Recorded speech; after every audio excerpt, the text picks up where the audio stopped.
Subscribe करें और bell दबाएं ताकि कोई खबर रह न जाए।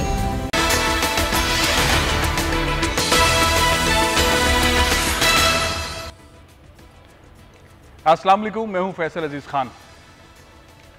T20 वर्ल्ड कप का फाइनल अब से चंद घंटों के बाद खेला जाना है। कौन जीतेगा, पाकिस्तानियों की दिलचस्पी ज़रा कम है। जो शिकस्त हुई खेल का हिस्सा है, लेकिन जो शिकस्त हुई उसको अभी तक बर्दाश्त नहीं किया जा रहा। लेकिन पाकिस्तानी टीम बांग्लादेश पहुंच गई है। वो शिकस्त के ऊपर हम बात करेंगे। साथ ही एक पुरस्कार किस्म का वायरस कराची में आया है, कहते हैं डेंगी है, डेंगी की तरह का है, जानलेवा साबित हो रहा है, उस पर भी हम बात करेंगे। एक बड़ी एविएशन कंपनी बंद कर दी है सिविल एविएशन ने, और वजह बहुत मामूली सी है, रीज़न इतना बड़ा नहीं है, लेकिन एक और कंपनी बंद हो गई है। वो कंपनी अपने 8 तैयारों को लेकर अफ़गानिस्तान जाने का प्लान बना रही है। ये दो दुख भरी कहानियाँ हैं। लेकिन सबसे पहले आ जाते हैं क्रिकेट पे कि आज कौन जीतेगा। सबसे बड़ा सवाल ये है कि ऑस्ट्रेलिया जीतेगा, जिसने पाकिस्तान को आखिर जो 19वां ओवर था उसमें लाजवाब कर दिया। मेरे साथ दो बहुत ही अहम क्रिकेट कमेंटेटर्स, एक्सपर्ट्स मौजूद हैं। डॉक्टर काशिफ अंसारी साहब, अस्सलाम वालेकुम। काशिफ भाई। जी वालेकुम सलाम फैसल भाई, आप खैरियत से? ठीक ठाक हैं? मैं बिल्कुल ठीक हूँ। और नसीम राजपूत साहब भी हमारे साथ मौजूद हैं। नसीम राजपूत साहब, आपको भी खुशामदीद। अस्सलाम वालेकुम काशिफ भाई और फैसल भाई, आपके तमाम नाज़रीन को। अब भाई मामला यह है कि पहले हम T20 फाइनल को डिस्कस करें कि मुकाबला कैसा है, लेकिन उससे पहले हम ज़रा डिस्कस करते हैं हसन अली के ऊपर। बेचारे के ऊपर बहुत ज़्यादा गुस्सा उतार दिया। अब क्रिकेट में कैच तो छूट जाते हैं, लेकिन सबसे बड़ा सवाल यह है कि इतना बड़ा बॉलर जिसने इंडिया को लताड़ दिया, यूं करके आउट कर दिया, उसकी बैटिंग लाइनअप को पछाड़ दिया, उस बॉलर ने 3 छक्के कैसे खाए? शाहीन शाह अफरीदी ने 3 छक्के कैसे खाए? यहां का मसला है क्या कहां का मसला है? काशिफ अंसारी भाई बताएं, मसला कहां का है? उन्होंने कैसे 3 छक्के खा लिए? फैसल भाई, वो कहते हैं ना कि जीत जो है बहुत सारी खामियों को छुपा लेती है, और यही कुछ हमारे साथ हुआ पहले 5 गेम्स के दौरान। और अगर मैंने कहीं बात करने की कोशिश की उन खामियों के ऊपर और उन कमी बेशियों के ऊपर, तो लोगों ने मुझे चुप कराया। और इसी तरह बहुत से और जो मुझसे ज़्यादा सब क्रिकेट के समझदार लोग हैं, उन्होंने भी इस पे बात की होगी, लेकिन अवाम उन चीज़ों को सुनने के लिए तैयार नहीं थी। सबसे पहली बात तो ये है कि मैं पहले से ये अर्ज कर रहा हूँ और अपनी गुजारिश पेश कर रहा हूँ कि हसन अली जो है वो आउट ऑफ फॉर्म है। हसन अली को ब्रेक दे दिया जाए, और इन पिचेस के ऊपर आपको 3 फास्ट बॉलर से जाने की जरूरत नहीं है। और खास तौर पर ऑस्ट्रेलिया के खिलाफ के जो पिचअप जो जिंदगी भर पेसर्स को खेलते चले आए, चाहे शॉर्ट पिच गेंद वो कर रहा हो, चाहे वो यॉर्कर कर रहा हो, उनकी ट्रेनिंग ही फास्ट बॉलिंग की हुई है। उनकी ट्रेनिंग अगर नहीं हुई है और उनको थोड़ी सी झिझक है, तो वो स्पिन बॉलिंग के अंदर है। और स्पिन बॉलिंग के अंदर हम हमेशा से उनको पकड़ते रहे हैं, हम मुश्किलात खड़ी करते रहे हैं, लेकिन हमारे पास 1.5 स्पिनर के साथ हम मैदान में उतरे। 1.5 स्पिनर की मौजूदगी में आप ऑस्ट्रेलिया को कैसे घेर सकते हैं? तो ये एक बड़ा सा सवाल है, और सिलेक्शन कमेटी के लिए भी है और टीम मैनेजमेंट के लिए भी है कि नवाज को ड्रेसिंग रूम में बैठा ले रहे। और मैंने आपके ही प्रोग्राम में अर्ज किया था जी बिल्कुल, मैंने यही कहा था कि अफगानिस्तान के गेम के बाद मैंने ये अर्ज किया था कि नवाज को खिलाओ, हसन अली को बैठाओ। तो उस वक्त लोग इस बात को सुनने के लिए तैयार नहीं थे, और आज वही लोग ये कह रहे हैं कि आखिर नवाज को क्यों नहीं खिलाया गया।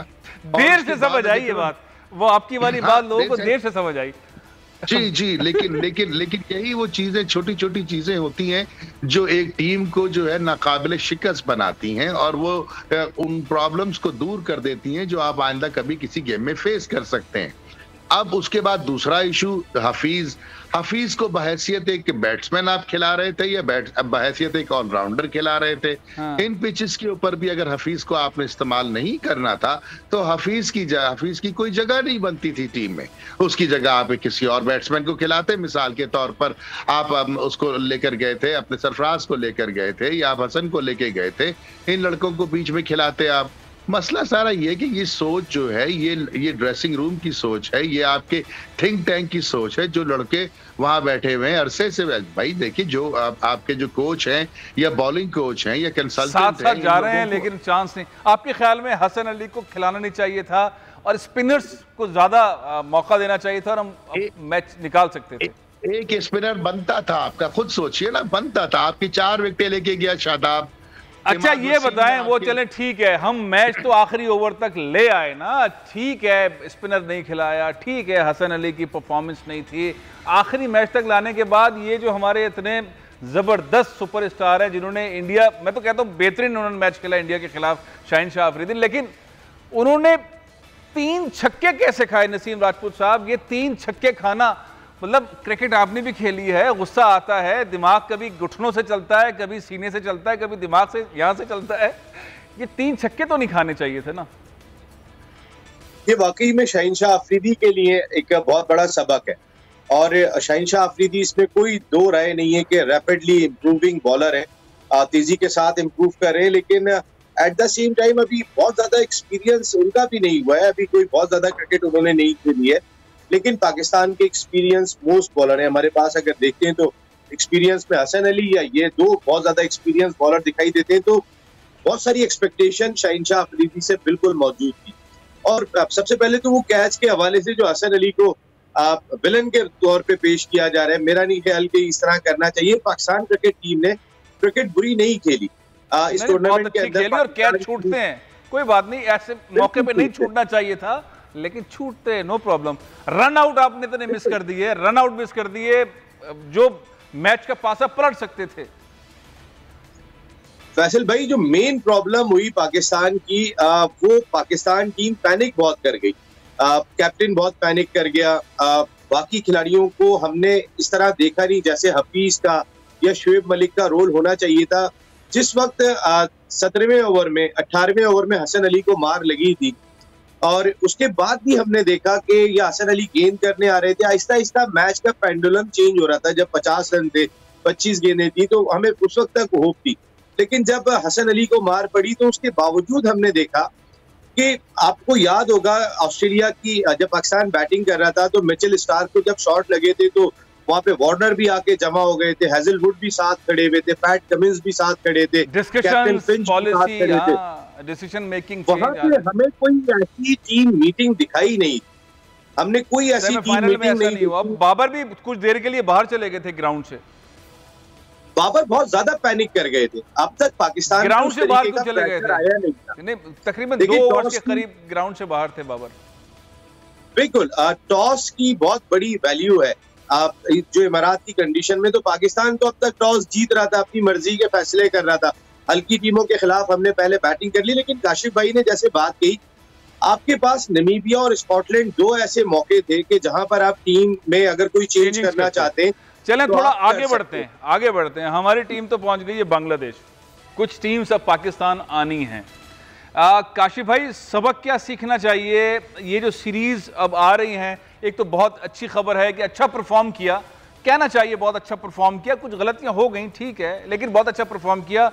और फाइनली इंग्लैंड भी आ रही है, तो ऑस्ट्रेलिया भी आ रही है, तो वेस्ट इंडीज भी आ रही है और न्यूजीलैंड भी आ रही है। पाकिस्तान के पास जो है वो बहुत सीरीज, होम सीरीज आ रही है और बांग्लादेश के लिए पाकिस्तानी टीम वहां पहुंच गई है।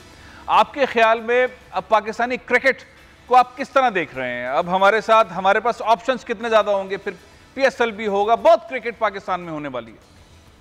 जी अल्हम्दुलिल्लाह रब्बिल आलमीन।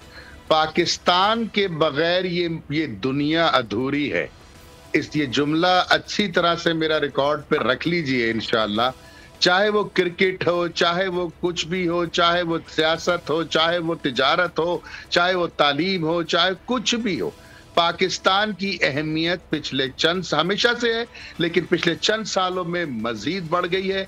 और जिन लोगों ने पाकिस्तान को इग्नोर किया, चाहे वो क्रिकेट का मैदान हो, चाहे वो और कोई तिजारती मैदान हो या किसी किस्म की और एक्टिविटी हो, अब वो उसको लेके पछता रहे हैं। हमारे लड़कों ने जिस तरह की क्रिकेट खेली है फैसल भाई, और जितने जज्बे से खेली है, दुनिया की किसी टीम ने उस तरह क्रिकेट नहीं खेली है। मैं रिजवान के बारे में आपको बताना चाहता हूं, यकीनन आप सबको पता होगा, इसोफेजियल स्पैज़म, इसोफेजियल स्पैज़म का दर्द जो है वो नाकाबिले बर्दाश्त होता है और उस लड़के को दर्द के लिए नारकोटिक तक दी गई ताकि वो उसकी ख्वाहिश थी कि मैं 12 घंटे में ठीक हो जाऊं, जो बीमारी 12 दिन लेती है। उसके अंदर जज्बा, बाबर के अंदर जज्बा, ये फखर के अंदर जज्बा, जो लड़के मेहनत करके गए, अपनी अपनी जगहों पे खेलने की कोशिश की और पाकिस्तान का नाम रोशन करने की कोशिश की, हमें उनको न सिर्फ सराहना चाहिए बल्कि वो हमारे रोल मॉडल्स हैं। मुझे जवाब दीजिए, आप जरा एक सेकंड सोचिए और मैं थोड़ी तल्ख बात करूंगा, सुनिएगा। यही वो टीम थी, इसी तरह की स्टार स्टडीड टीम थी आपके पास 1999 में। वर्ल्ड कप खेलने के लिए आप जाते हैं, दुनिया का हर बड़ा नाम आपकी टीम के अंदर है, मुसलसल आप जीतते हैं, आप एक कलंक का टीका अपने ऊपर लगवा के आते हैं वहां से बांग्लादेश के गेम से। उसके बाद उस पर इन्वेस्टिगेशन होती है, पता ये चलता है और इशारे इस बात के मिलते हैं कि आपने मुल्क की इज्जत को बेचा। फिर आप क्या होता है कि आपका बोर्ड तब्दील कर दिया जाता है, जो लोग उस नतीजे पे पहुंचने वाले होते हैं उनको फारिग कर दिया जाता है। उसके बाद क्या होता है, वर्ल्ड कप में आप चारों शान, उसके फाइनल में आप चारों शाने चित गिर जाते हैं। उसके बाद जब आप वापस आते हैं तो मजीद आप कप्तानी अपनी कंटिन्यू करते हैं, मजीद हीरो बनते हैं। उसके बाद आज तक आप हमारे सरों पे सवार रहते क्योंकि आपने चंद विकेटें उस वर्ल्ड कप के अंदर ले ली थी। अब उस टीम को कंपेयर करें इस टीम के साथ जो लिखी नहीं जा रही थी रिकॉर्ड में, जिसकी जो किसी गिनती में नहीं थी कि ये सुपर 6 में क्वालिफाई नहीं करेगी, ये क्वार्टर सेमीफाइनल में क्वालिफाई नहीं करेगी।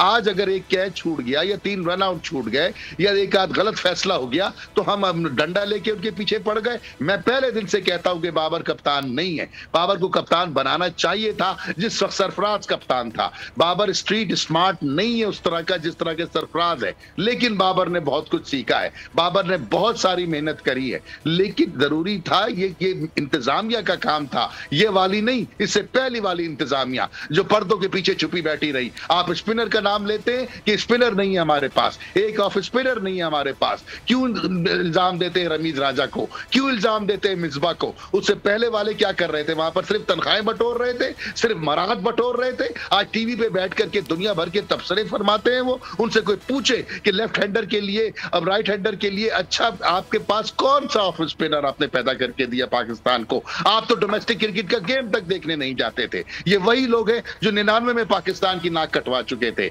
उनको मुकाबला करें इन लड़कों के साथ जिन्होंने अपनी जान की बाजी लगा के पाकिस्तान को जिताने की कोशिश की। हाँ, शाहिन शाह अफरीदी से गलती हुई, हाँ उसको ऑफ स्टंप के बाहर गेंद करनी चाहिए थी, हाँ उसको दिमाग इस्तेमाल करना चाहिए था, लेकिन पूरा मलबा शाहिन शाह अफरीदी पर ही है। क्यों है शाहिन शाह अफरीदी के ऊपर? हाँ। नहीं, असल में आपने पूरी एक हिस्टोरिक किस्म की जो है फिगर्स दिए और किस्से भी बताए और जाहिर है कि उससे कोई इनकार नहीं कर सकता, पीसीबी का अपना बड़ा रोल है।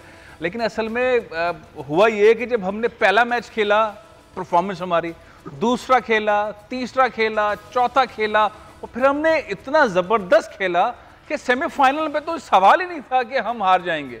और सेमीफाइनल में इतना लंबा स्कोर देने के बाद जो उनका हशर किया, पॉसिबल ही नहीं था कि ऐसा हो जाएगा। लेकिन बहरहाल क्रिकेट है। नसीम राजपूत साहब, अब बांग्लादेश में आप क्या देख रहे हैं? बांग्लादेश में पाकिस्तान की टीम आपकी नज़र में क्या होगी और क्या रिजल्ट्स की उम्मीद है?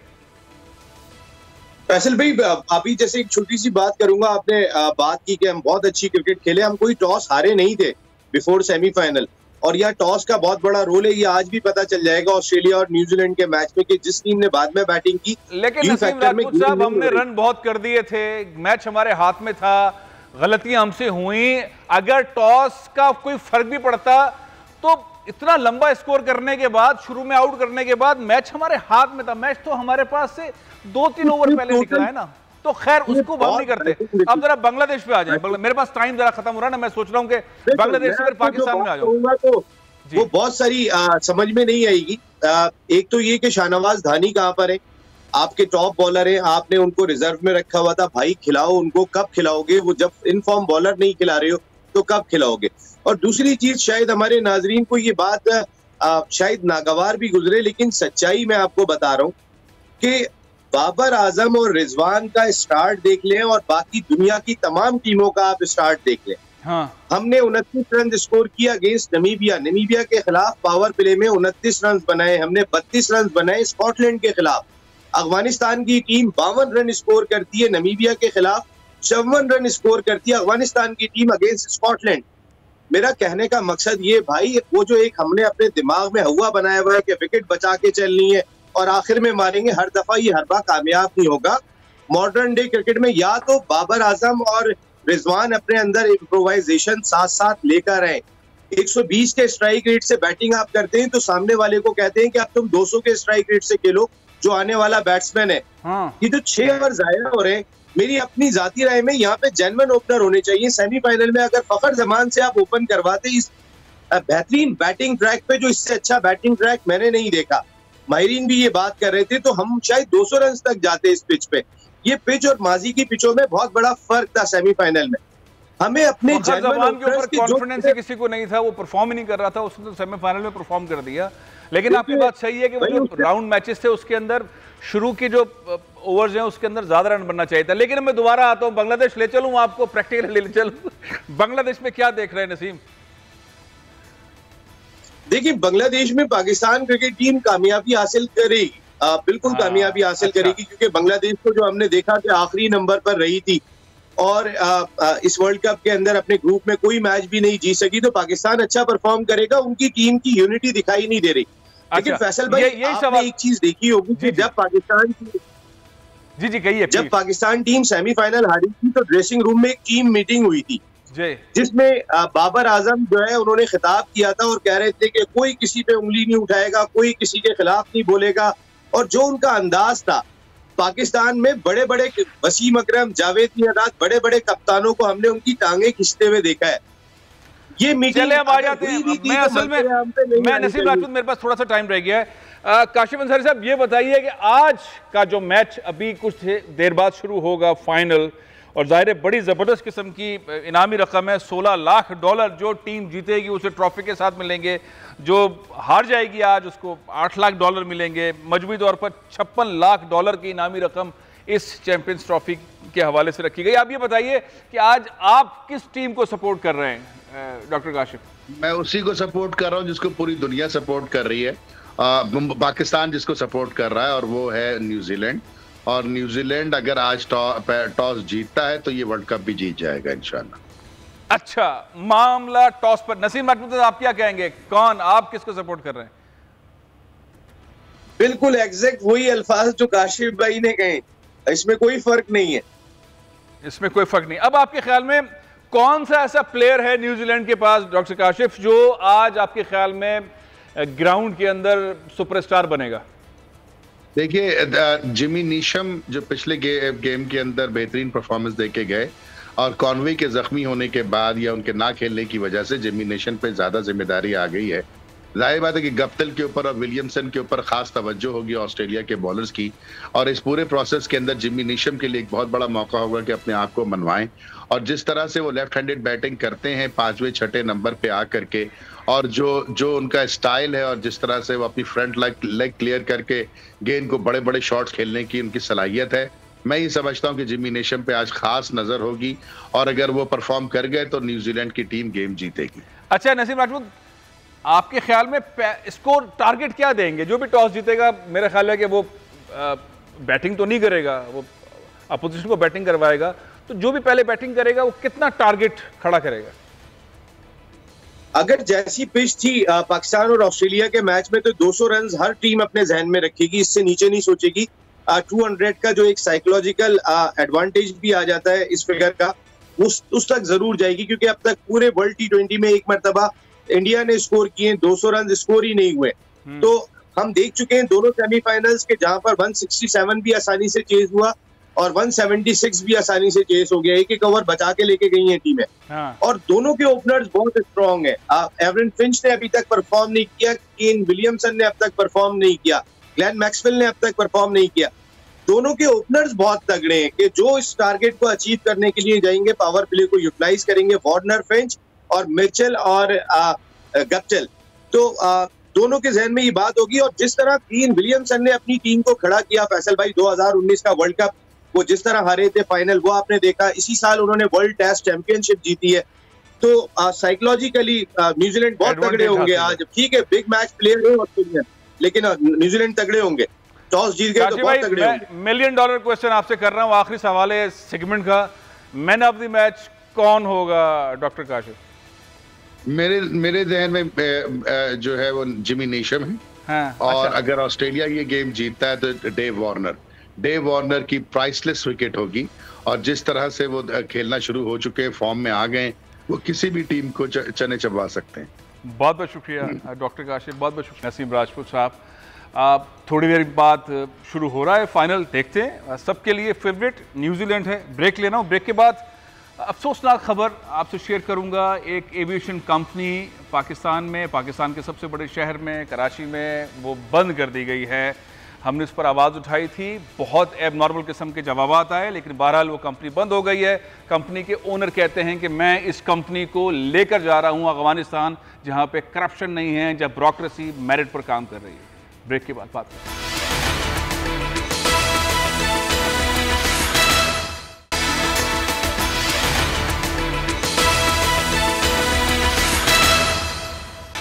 Welcome back. पाकिस्तान के सबसे बड़े शहर कराची में एक एविएशन कंपनी स्काई विंग्स का लाइसेंस तजदीद के लिए भेजा गया था। वो कल रात को उसकी तजदीद नहीं हुई और आखिरकार इस कंपनी के 8 तैयारे हैं, सैकड़ों इसमें लोग काम करने वाले हैं। कंपनी को बंद कर दिया गया है। रात को एक अफसोसनाक क्लिप कंपनी के COO इमरान असलम साहब ने जारी किया, वो ज़रा मैं आपको दिखाना चाहता हूँ। देखें क्या कहते हैं। एक तरफ हुकूमत कहती है इन्वेस्टमेंट आए, और ये एक ऐसी इन्वेस्टमेंट है जहाँ पे हम लोगों को ट्रेन करके एक्सपोर्ट करके ज़र मुबादला ले सकते हैं, और बहुत ही ऑर्गेनाइज्ड एक कंपनी काम कर रही है। लाइसेंस की तजदीद का इतना मुश्किल काम आखिर क्यों? पिछले दिनों प्रोग्राम में इमरान असलम साहब ने कहा था कि मेरी शक्ल पसंद नहीं आती। हमने बहुत कोशिश की थी कि सिविल एविएशन के तर्जुमान इस पर बात करें। हमने उनसे कहा, हमारे जो सीनियर कोरेस्पोंडेंट है इरशाद संजरानी साहब इस वक्त मेरे साथ मौजूद हैं, उन्होंने कई दफ़ा रब्ता किया। उनसे पूछते हैं, इरशाद क्या है मामला, अपडेट लास्ट क्या है, क्यों आखिर तजदीद नहीं हुई? बिल्कुल फैसल साहब, आपने भी रब्ता किया, हमने इस मामले को उठाया और गुज़िश्ता रोज़ जो है अब तहरीरी तौर पर इनको बता दिया गया है कि अब आपके लाइसेंस की तजदीद नहीं हो सकती है। वजह वो कुछ भी नहीं बताते। मैंने एक क्लिप मैं आपको दिखाता हूं। सिविल के DG खाकान मुर्तज़ा साहब ने ऑनलाइन एक प्रेस कॉन्फ्रेंस में जब उनसे ये सवाल पूछा गया तो उन्होंने क्या जवाब दिया। मोहतरम DG खाकान मुर्तज़ा साहब ने कहा ऑफिशियल मैटर है, उसको इस तरह से डील किया जाएगा। ऑफिशियल मैटर के तहत जो उन्होंने रिक्वेस्ट की, उस रिक्वेस्ट पर अमल दरामद नहीं हुआ। जवाब अब तक नहीं आ रहा सिविल एविएशन की तरफ से। मीडिया पर आना जुर्म नहीं है, ज़ाहिर इंसाफ नहीं मिलेगा तो कहीं ना कहीं कोई ख़त लिखेगा, चीफ मिनिस्टर को लिखेगा, प्राइम मिनिस्टर को लिखेगा, चीफ जस्टिस को लिखेगा, कहीं ना कहीं आवाज़ तो उठाएगा। रीज़न अभी तक नहीं मालूम है। अरशाद, इतने सालों से आप एविएशन कवर कर रहे हैं, इससे पहले भी एक फ्लाइंग स्कूल बंद हो गया था, एक अच्छी civil aviation company KK academy बंद हो गई, क्या था उसका मामला? फैसल भाई, बिल्कुल यही सीरीज़ ऑफ इस तरह के एक्शन ये करते हैं जो कि सिविल एविएशन के अंदर जो है रिफॉर्म की ज़रूरत है। KK एविएशन वो बंद हो चुकी। इसी तरह अचानक इनको कहते हैं कि आपके पुराने जो वाजिबात हैं वो अदा करें। इसी तरह स्काई विंग का भी सेम मामला है कि 000 नवंबर पूरे साल के कोई चार्जेस नहीं, अचानक उनको बोलते हैं आपके ऊपर जो है 50 लाख रुपए का इतना बिल है, आप वो क्लियर करें।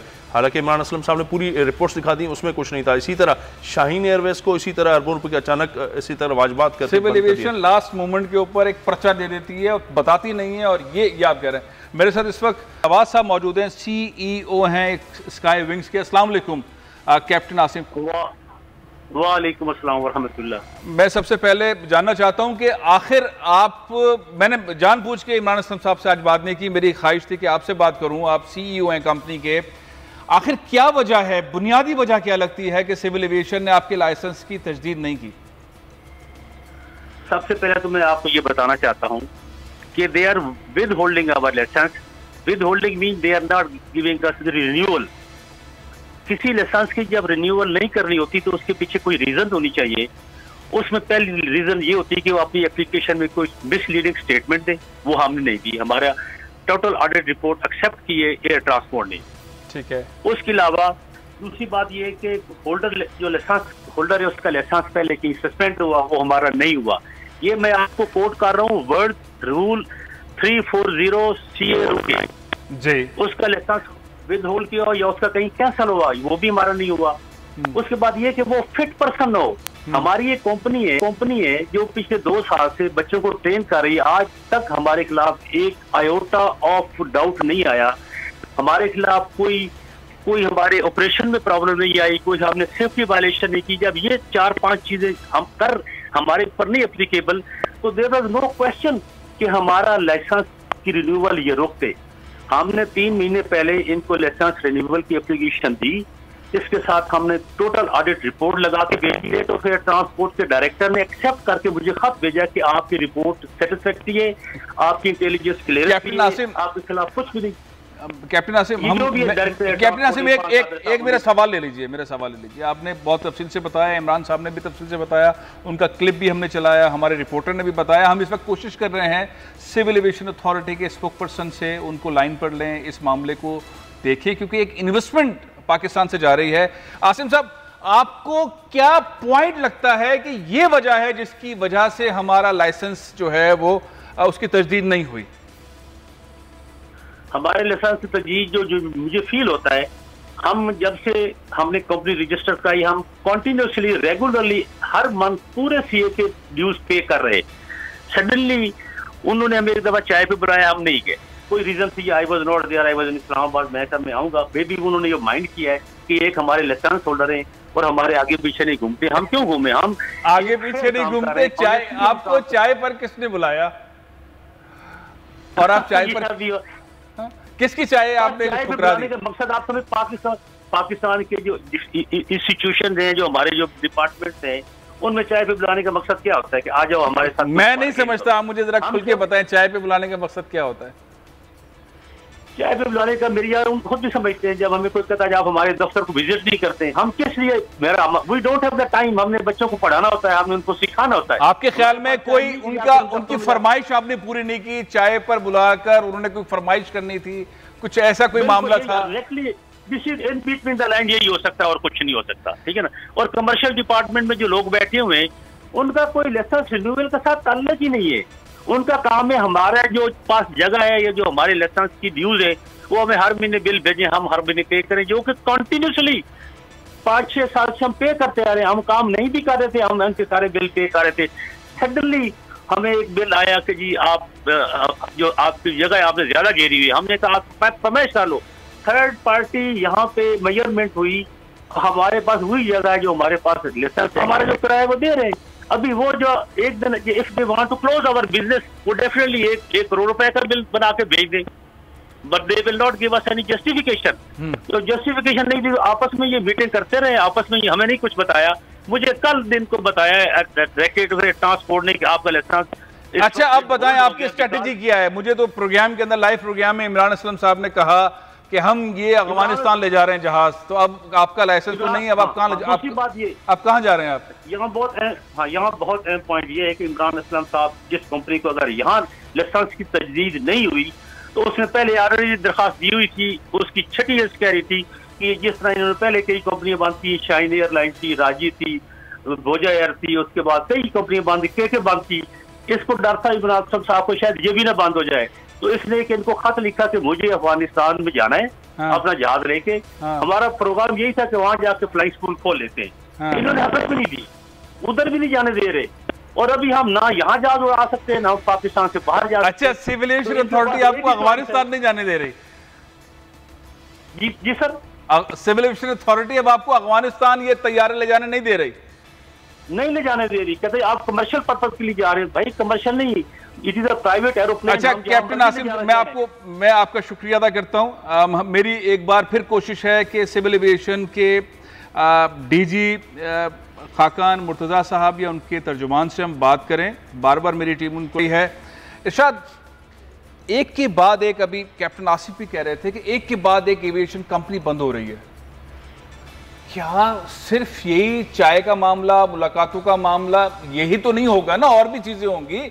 इन कंपनीज की भी बहुत सारी ऐसी कोताहियां होंगी, ऐसा तो नहीं हो सकता ना। मैं चूंकि वो के एकेडमी को खुद जानता था, मैं खालिद काश्मीरी साहब से कई दफा मिलता रहा और उनके प्रोफेशनलिज्म को, एयरफोर्स में रहे, ये टीम भी एयरफोर्स की टीम है, इमरान असलम साहब भी एयरफोर्स के स्क्वाड्रन लीडर रहे हैं। क्या है मामला? मामला असल में फैसल साहब मुझे ऐसा लगता है कि पर्सनल जो ग्रेजेस होती हैं वो हुए। इरफान साबिर का हमने जैसे कल एयर ट्रांसपोर्ट के डायरेक्टर, उनके पास इनकी फाइल इस वक्त भी पड़ी हुई है। इनके सीनियर हैं आसिम नवाज साहब एयरफोर्स के, उनको पहले टहलाते रहे। कल उनको बोला कि आप उनको रिटर्न में ईमेल भी गई, आप बंद कर दें।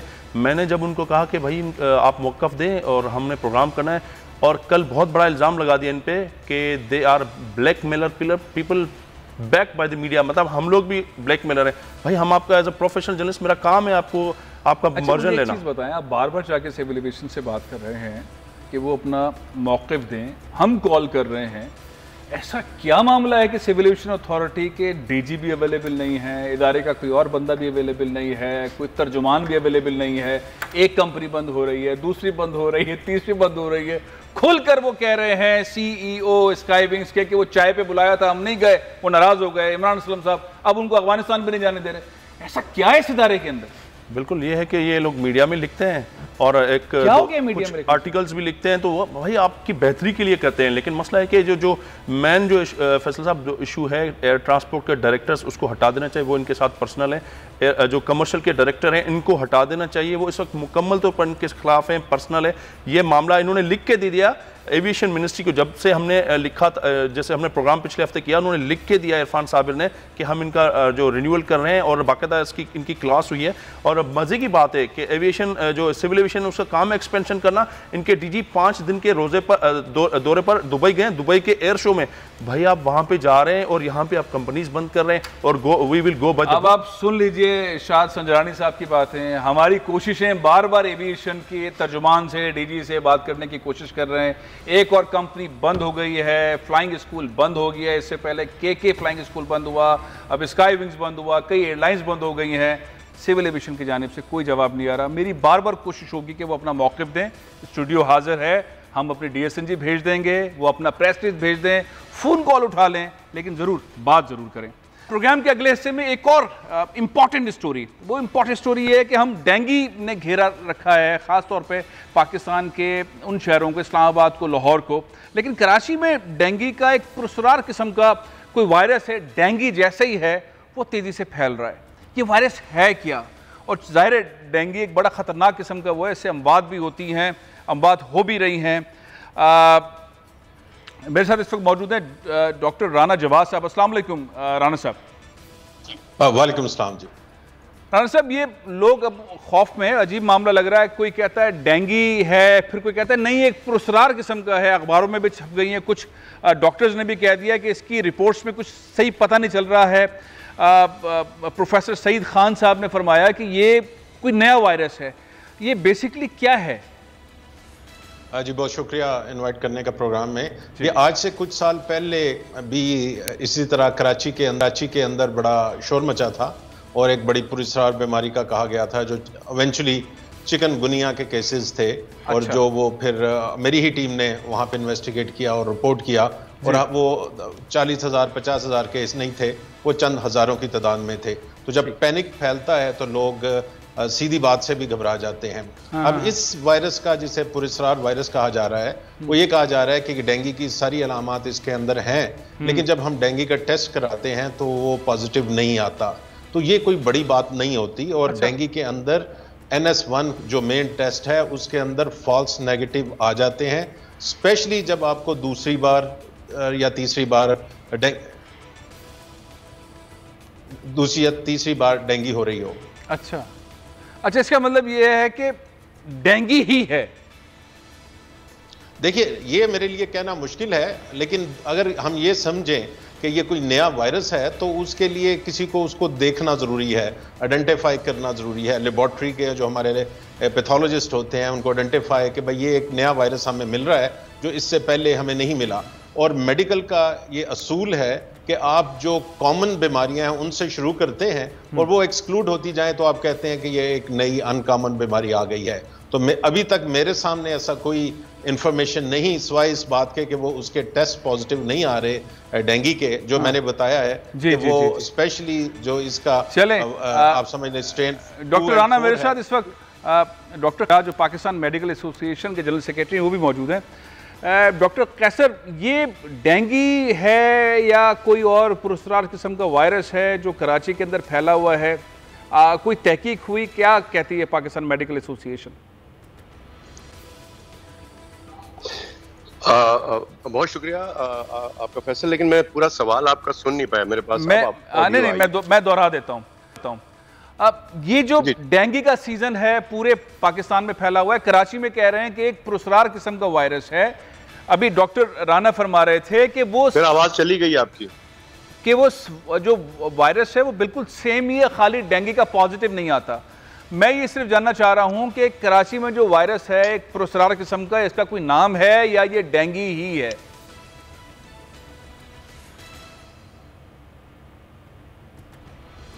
मेरा ख्याल है कि डॉक्टर कैसर सज्जाद को आवाज नहीं गई। जी प्लीज। डेंगू की तरह का वायरस है जो कि, हेलो जी आपकी आवाज आ रही है, कहिए।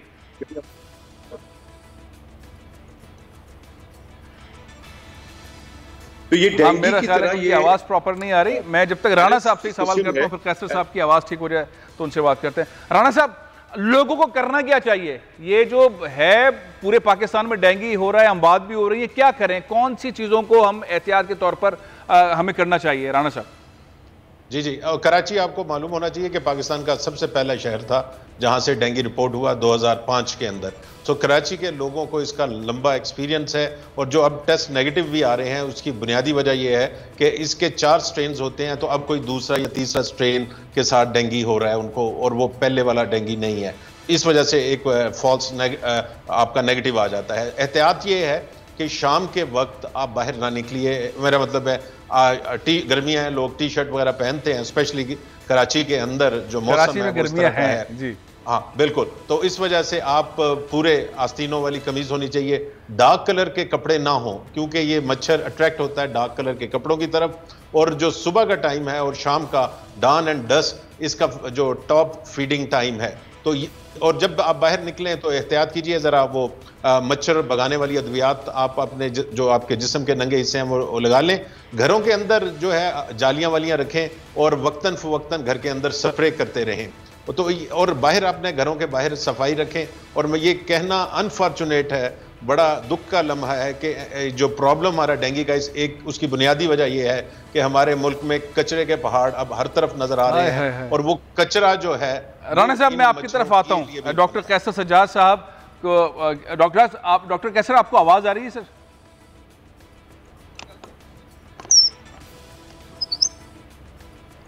डॉक्टर साहब, आपको आवाज आ रही है? की थोड़ी प्रॉब्लम हो रही है जी। अच्छा, मेरा डॉक्टर साहब ये था कि पाकिस्तान मेडिकल एसोसिएशन इस वक्त डेंगू और इस पुरस्कार वायरस से मुताल्लिक क्या कर रही है, क्या एडवाइजेज हैं? देखिए, इस वक्त डेंगू है, मलेरिया है, चिकनगुनिया है, कोरोना वायरस है, टाइफाइड है, ये तमाम चीजें एक साथ है। और फिर इसके साथ साथ जब मौसम चेंज होता है तो राइनोफेरेंजाइटिस है, गले की खराबी, नजला जुकाम, और वो इस तरह की चीजें, उसमें भी बुखार है। तो सब में कुछ चीजें मिलती जुलती हैं। तो लिहाजा करना ये चाहिए लोगों को, जो कि मैंने अभी पिछले हफ्ते एक प्रेस रिलीज के जरिए लोगों को भी आगाही दी है, और मैंने बताया कि अवाम की क्या जिम्मेदारी है और हुकूमत की क्या। मैं समझता हूँ कि अवाम की सबसे ज्यादा जिम्मेदारी ये है कि वो सेल्फ मेडिकेशन ना करे, खुद से मेडिकल स्टोर से जाके बुखार की दवा ना ले। एक दिन ले लिया आपने अगर कोई बुखार की दवा, लेकिन अगर ये बुखार आपको दूसरे दिन भी रहता है तो किसी क्वालिफाइड डॉक्टर से मशवरा करके उसको डायग्नोज कराए। और अगर ये नहीं पता चलता है कि बीमारी है क्या, उसमें रेस्ट करने की जरूरत है, पानी ज्यादा पिए। वायरस का इलाज ही यही है कि अपनी इम्यूनिटी बढ़ाइए, कुव्वत मुदाफियत बढ़ाइए, रेस्ट करें तो इंशाल्लाह ताला आपकी जो ये तकलीफ है ये कुछ 4-5 दिनों के बाद काफी हद तक बेहतर हो जाती है। मैं समझता हूँ कि लोगों को ना ही मेडिकल स्टोर पे जाके खुद से दवा खरीदनी चाहिए, ना ही किसी पड़ोसन से मशवरा करना चाहिए और उनके मशवरे पे अमल करना चाहिए। सिर्फ क्वालिफाइड डॉक्टर से ही मशवरा करके उस पे उनके मशवरे पे अमल करना चाहिए। अच्छा, बहुत बहुत शुक्रिया डॉक्टर कैसर सज्जाद, बहुत बहुत शुक्रिया डॉक्टर राना। ये चीज़ तो तय हो गई कि कोई पुरस्कार किस्म का वायरस कराची में नहीं है, कोई पुरस्कार किस्म का वायरस कराची में नहीं है। बहुत सारे वायरसेस वेदर चेंज होने की वजह से हैं, लेकिन खुद से इलाज ना करें। पाकिस्तान मेडिकल एसोसिएशन के जनरल सेक्रेटरी डॉक्टर कैसर सज्जाद कह रहे हैं जाएं डॉक्टर के पास, टेस्ट करवाएं, जो डॉक्टर कहे वही करें और मच्छरों से बचें, जालियां लगाएं, डार्क कपड़े अर्ली मॉर्निंग और इवनिंग में ना पहनें। प्रोग्राम में ख़त्म कर रहा हूँ, इंशाल्लाह अगले हफ्ते फिर हाजिर होऊंगा। इजाज़त दीजिए। पाकिस्तान जिंदाबाद।